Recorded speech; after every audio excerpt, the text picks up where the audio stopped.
Cheguei. Oi, meu povo do sétimo, do nono, valei-me Jesus. Eu não tô dizendo que o negócio tá feio. Nós vamos começar um novo assunto, não é? A gente tava estudando história geral, né, dos regimes totalitários.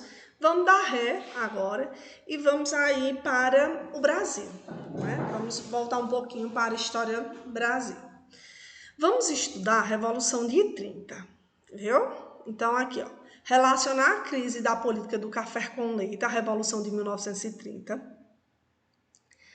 As principais características do governo provisório. Os fatores que levaram à Revolução Constitucional de 1932. E o Código Eleitoral de 1932, destacando a participação das mulheres na política num período. Não é? Então, vamos aí para o contexto histórico. Né? Favor, Newton, preste atenção.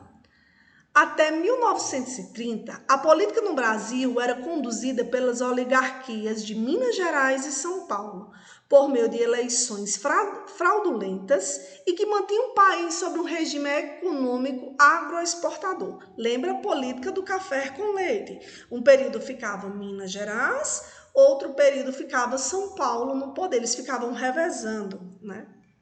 As elites paulistas e mineiras alteravam a presidência da República, elegendo candidatos que defendiam seus interesses. Esse sistema político ficou conhecido como política do café com leite, né? Assunto já estudado esse ano. Café, São Paulo, leite, Minas Gerais, ficavam revezando ali o poder. O modelo funcionou até os demais estados brasileiros crescerem em importância e reivindicar mais espaço no cenário político brasileiro. Lembra aquela chargezinha que a gente trabalhou tanto, né, que tá Minas Gerais e São Paulo, a cadeira presidencial, né, e os outros estados abaixo, né, todo chapéu tinha o nome de um estado, né, então eles ficavam ali. Por outro lado, a crise de 1929 atingiu a economia brasileira, provocando desempregos e dificuldades financeiras, né? Quer dizer que o Brasil sempre teve problema econômico, isso a gente não pode negar, não. Mas imagina após uma crise econômica a nível mundial, né? Então o negócio não estava bom, não, para o Brasil. Viu, João Antônio? Preste atenção, meu filho, pelo amor de Deus. O fato do Brasil ser um país de monocultura cafeeira fez com que a crise fosse profunda, pois as exportações dos produtos caíram vertiginosamente. A crise econômica contribuiu para o clima de insatisfação popular com o governo de Washington Luiz. Então a situação do Brasil não estava nada bem, não é? Por quê? Era a política de café com leite. Minas Gerais e São Paulo ficavam revezando. Não é? O Brasil também foi altamente atingido com a crise 29, né? Lembra que a gente também já viu a crise 29, palavra-chave, superprodução. E a nossa base era o café. O café passa por vamos dizer assim, um declínio nas suas exportações. Então, isso vai afetar diretamente quem? O governo que está no poder, que era Washington Luiz. Eleições presidenciais de 1930. No início de 1929, Washington Luiz nomeou o presidente de São Paulo, Júlio Prestes, como seu sucessor. Essa medida foi apoiada por presidentes de 17 províncias. Províncias, pessoais, na época, eram estados, viu? A indicação de Júlio Prestes rompia com a alternância de poderes entre Minas Gerais e São Paulo. Por isso, Minas Gerais, Rio Grande do Norte e Paraíba não deram suporte a Prestes. Porque, assim, quem estava no poder era o Washington Luiz, que era um paulista. Lembra que eles ficavam aquela gangorra também de charge, né? Minas Gerais e São Paulo. Se estava no poder um paulista, quem deveria assumir era um mineiro. Só que para o Washington Luiz, ele vai e apoia, botar na presidência novamente outro paulista, Júlio Prestes, que era para ver se conseguia controlar a questão econômica do país. Só que Minas Gerais ficou pé da vida, né? Epa, não é assim não, e não era minha vez, né? Então não dá suporte, ele não vai dar apoio à candidatura de Júlio Prestes, né? Essas províncias se aliaram aos políticos de oposição e criaram a Aliança Liberal. Minha gente, é primordial saber a Aliança Liberal, certo? A Aliança Liberal, ela era formada por aqueles estados que a gente viu: Minas Gerais, Rio Grande do Sul e Paraíba, viu? Então, aqui, ó, dessa maneira, os candidatos dessa agrupação foram o presidente do Rio Grande do Sul, Getúlio Vargas, e para vice, o presidente da Paraíba, João Pessoa. Tudo parece indicar a vitória de Júlio Prestes, e assim aconteceu. Nas eleições realizadas em março de 1930, Júlio Prestes foi eleito com grande maioria de votos, contra Getúlio Vargas. Diante dos resultados, a Aliança Liberal alegou fraude e rejeitou a validade das eleições. A gente sabe que era uma fraude, principalmente nesse período, era uma fraude atrás da outra nas eleições. Só que Minas Gerais, né, principalmente, vamos dizer assim, apoiada do Rio Grande do Sul e da Paraíba, a Aliança Liberal não concordava de forma nenhuma com essa eleição, dizendo que houve muitas fraudes e que passaram a reivindicar, não iam aceitar Júlio Prestes no poder. Né? O que acontece? Eu costumo falar que Vargas foi um dos presidentes mais inteligentes da história do Brasil. Porque Vargas, ele usava toda a estratégia, mesmo ruim, a seu favor, não é? Porque o cara, né, sabia lidar com principalmente a massa, a população. Ele é o primeiro governo populista da história do Brasil, né? Pouco tempo depois, em julho de 1930, João Pessoa foi assassinado pelo advogado João Dantas, em Recife. João Pessoa é assassinado, certo? Ele é assassinado por motivos pessoais. Só que Vargas transforma esse assassinato em motivos políticos, certo?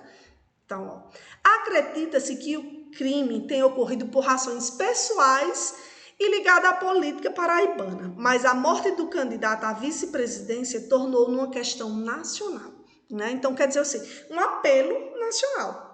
Vamos transformar, foi o que Vargas fez, transformou a morte do seu vice numa questão política, e a gente sabe que o brasileiro, ele é muito carismático, ele é muito, vamos dizer assim, ele acolhe muito o problema do outro, não é? Então, o que é que faz? A população se comove também. Epa, mataram João Pessoa por motivos políticos, João Pessoa era um vice, não é? A indignação toma conta do país. Mesmo sem apoio, o presidente Washington Luiz não pretendia renunciar ao poder, né? Então sai aí em todos os jornais destacando a morte, né? Aí tá um jornal da época, a morte de João Pessoa, né? É um crime onde ele foi pego de surpresa e que transformava toda a história política do país, né? Por isso que eu digo, eu falo muito, eu disse, olha minha gente, preste atenção. O ano passado, o ano retrasado, quando a gente estava vendo esse assunto, né, viu esse assunto no nono, com a turma do nono, e quando ocorreu o atentado a Bolsonaro, os meninos, epa, ó, parece muito, lógico que ele não morreu, né?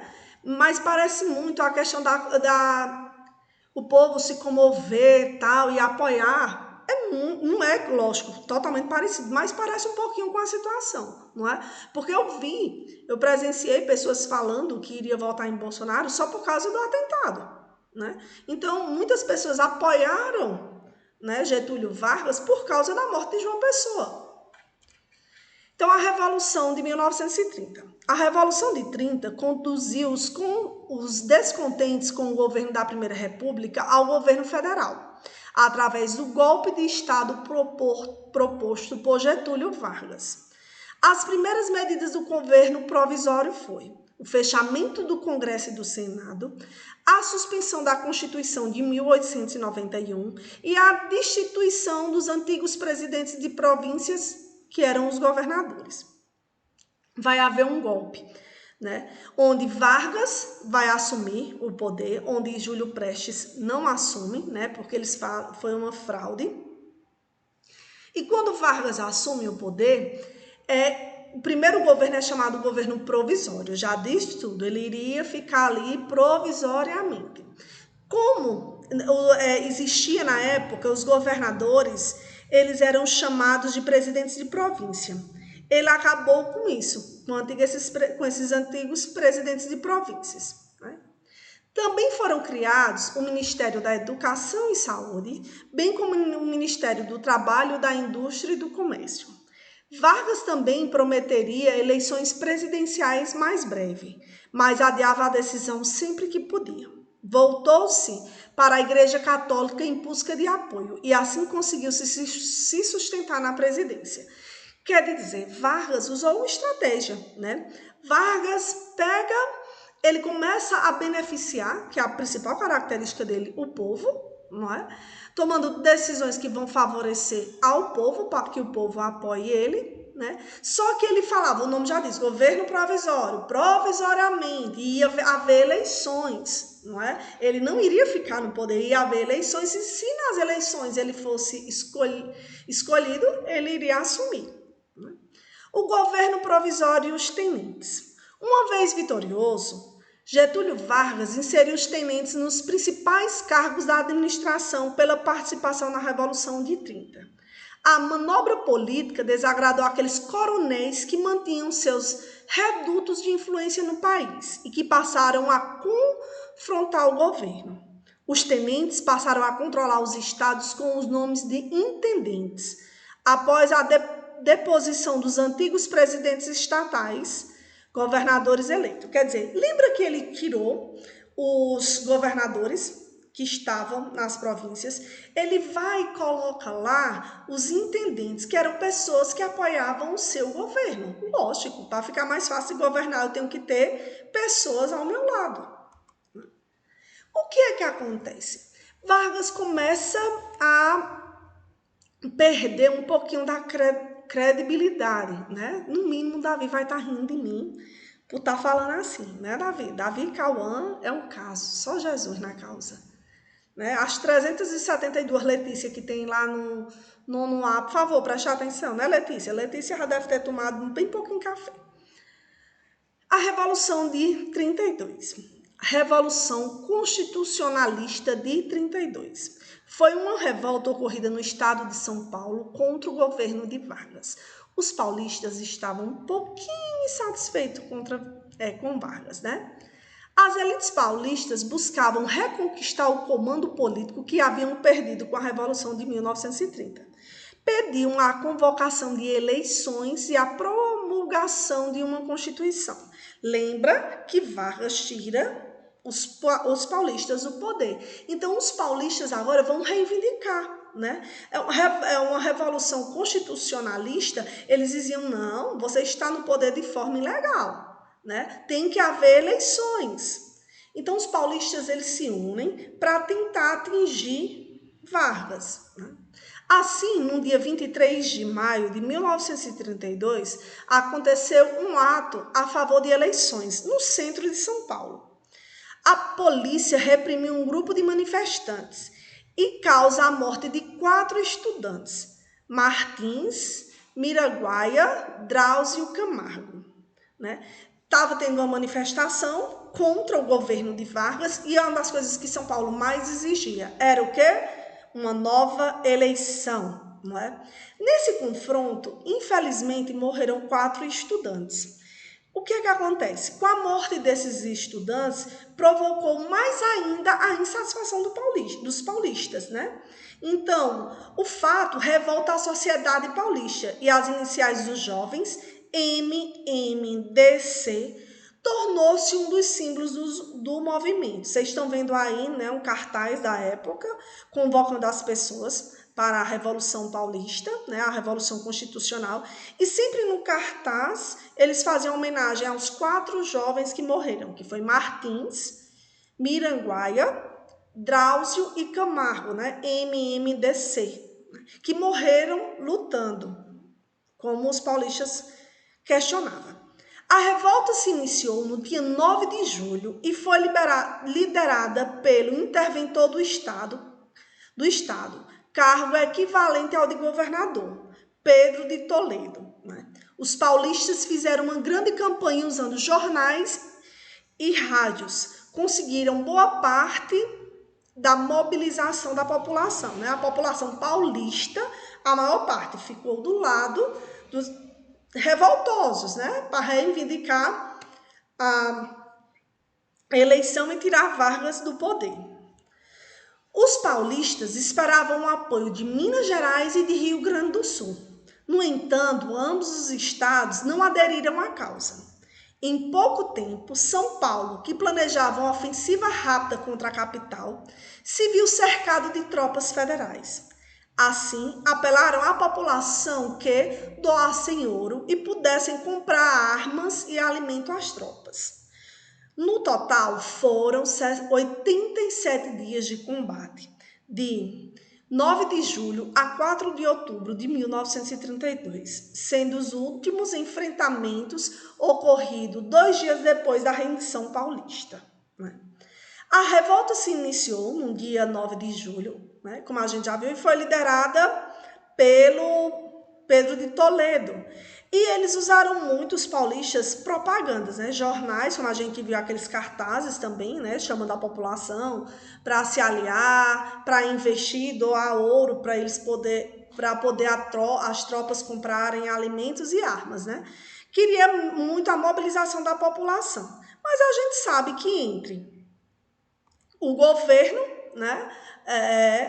e o estado de São Paulo, quem vai vencer, lógico, é quem? É o governo. Só que isso já mostra para Vargas que a população estava insatisfeita e desejava que ocorresse eleição. Só que teve um lado positivo nessa Revolução Constitucional. Foi elaborado o Código Eleitoral de 1932, que estabelecia novas regras de eleições no Brasil. E uma das coisas mais importantes nesse Código Eleitoral foi o voto livre, o voto secreto, que até então a gente sabe que o voto era direto, todo mundo via em quem você estava votando ali, e o voto feminino. As mulheres passaram a votar, uma luta muito grande, a partir de 1932. Aqui está a imagem de uma bióloga, em São Paulo, que ela lutou muito pela essa questão do voto feminino. As mulheres poder participar da política e representar o povo. Então, fazendo uma revisãozinha de tudo que a gente já estudou, que na próxima aula nós vamos dar continuidade. A política de café com leite perde força quando, na crise de 29, o Brasil fica abalado economicamente e precisa, Newton, um pouquinho de dinheiro para investir. A nossa economia estava baseada no café. Então, quem estava no poder era o Washington Luiz, um paulista, e quem ia continuar no poder era para ser um mineiro. Só que o Washington Luiz não apoia o mineiro, porque o medo de que o mineiro não fosse valorizar o café. Então, cara, tipo assim, ele vai lá e apoia, meu povo jati, apoia Júlio Prestes, que era outro paulista. Vão se unir aí, Vargas como líder, e vão formar o Partido Liberal, onde eles reivindicavam o poder. Vai haver eleições, lógico, cheio de fraudes, como nunca deixou de ter. E nessas eleições, quem vence é Júlio Prestes. Só que Vargas se une com outras províncias, com outros estados, e consegue, com o apoio, entre aspas, da morte de João Pessoa, que faz com que a população fique ao seu lado, a falar que a eleição foi fraudulenta e ele não poderia assumir. Então, assume o poder Vargas, no governo provisório. O nome já diz, ele estaria no poder provisoriamente. Ele demonstrava que não tem interesse de fazer eleições nem tão cedo, que de beijo ele não tem nada. O que é que faz? Os paulistas ficam insatisfeitos porque estão vendo que Vargas está no poder e não está, lógico, dando ênfase ao seu estado. Os paulistas convocam uma revolução constitucional, onde eles exigiam que houvesse eleições. Vai haver um conflito entre São Paulo e o governo de Vargas, E nesse conflito, quem sai vencendo, lógico, é Vargas. Mas isso mostra que a população estava insatisfeita, não só os paulistas, mas várias pessoas estavam insatisfeitas e ficam exigindo uma eleição, Próxima aula a gente vai dar continuidade, né, até chegar aí o finalzinho do governo Vargas. Um cheiro, meu povo.